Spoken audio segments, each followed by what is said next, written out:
지난주에 보조 차트를 보고 WTI 인버스가 오를 수도 있겠다는 생각을 했었는데 보기 좋게 틀려버렸죠.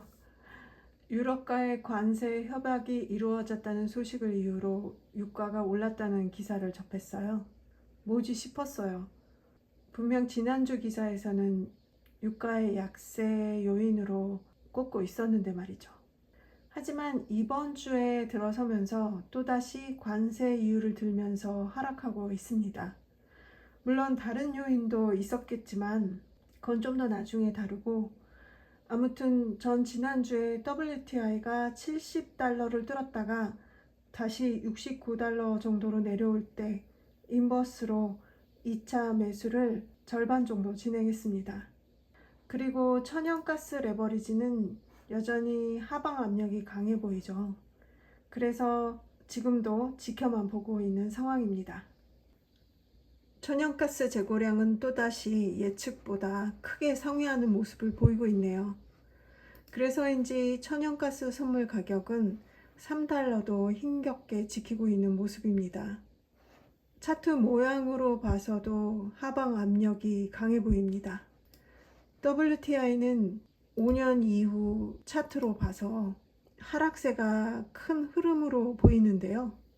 단기적으로는 65달러대를 지켜주고 있는 모습을 올해 내내 보이고 있습니다. 물론 그거보다 떨어질 때도 있긴 했었지만 말이죠. 이 기사는 직접적인 원자재 관련 기사는 아니지만 중국과 미국이 관세 협상을 타결할 가능성에 기대를 걸고 있는 모습이라서 한번 가져와 봤어요. 요즘 우리나라가 가운데 끼어서 힘들게 된 지 꽤 되었잖아요. 지금 정권과 트럼프와도 썩 좋아 보이지도 않는데 양 강대국이 관세 협상이라도 일단락이 된다면 그래도 중국과의 교역의 틀이 안정적으로 될 수 있지 않을까 하는 희망이 좀 들어서입니다. 현 정권이 그나마 중국과는 좀 낫지 않을까 하는 그런 기대인 거죠. 중국과 협상이 이루어지더라도 중국 상품에 대한 최혜국 지위는 철회될 것으로 예상한다고 하고 있고, 따라서 나름 관세는 크게 상승할 것이다. 그 대신에 중국은 첨단 전자제품 구매를 늘리는데 중점을 둘 것이다. 이렇게 예상하고 있습니다. 여기에 에너지 관련 내용도 짧게 있네요. 중국에서 원유와 천연가스 수입이 잠재적으로 증가가 클 것이라고 내다보고 있습니다.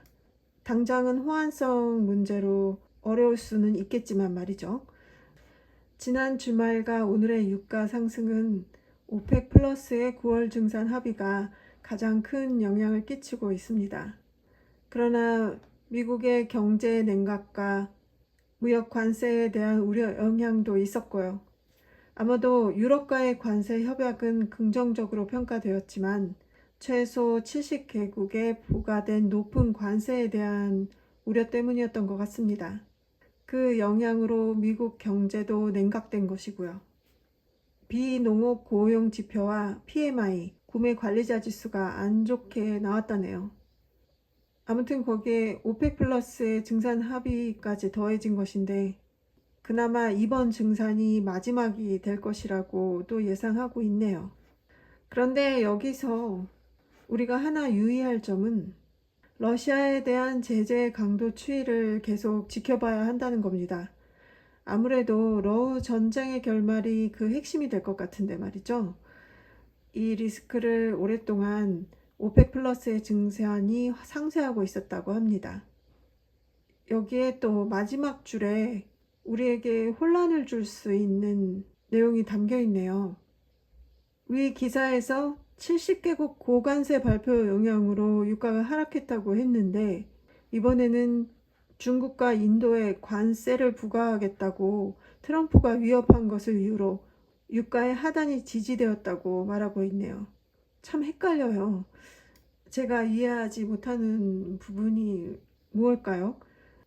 마지막으로 오늘은 천연가스 관련 분석 기사는 따로 없었지만 몇 개의 제목만 봐서는 미국으로부터가 아닌 캐나다나 튀르키예에서도 천연가스 수입 다변화를 꾀하고 있는 나라들 얘기가 보입니다. 그럼 저는 이 헷갈리는 부분들을 계속 생각하면서 에너지 투자에 대해서 판단해 보렵니다. 성투하세요. 오늘은 여기까지.